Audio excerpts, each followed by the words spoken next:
интернету в поиске, чем время убить. О, чё за танки онлайн, надо заценить с виду. Игра простая, думаю, дай сыграем. Очнулся через пару часов, перекурил и продолжаю. Знаю, что игрок, я совсем не айс. В танковой истории вообще не разбираюсь. Но некроманов и орков на дух не переношу. А тут с реальными людьми на танке я ношусь.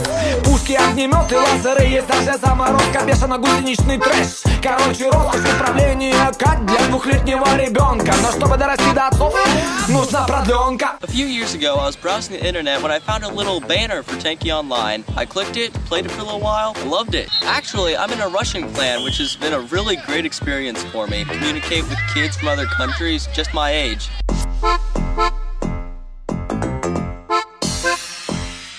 В игре находит каждый, что ему подходит. Кто-то из-за флага мочится, а кто-то за нас ходит, сидя в кустах и снайперит из шафта. А кто-то групповой, акробатикой на танках вытворяют номера, крутятся туда-сюда. Иногда такую тактику выбирая, и пока неадекватным поведением отвлекая, второй гонит в тыл, другие прикрывают. Игра команды — это круто, думаю, создать свой клан. У меня в голове есть отличный план. Много симпатичных девочек играют, кстати. Я офигел, когда узнал об этом в чате. Танки начала играть неожиданно для себя. Так получилось, что перед глазами был пример, появился азарт, попробовала, понравилось. Специально никогда чары не использую, ни с кем не заигрываю. Веду себя как настоящий солдат.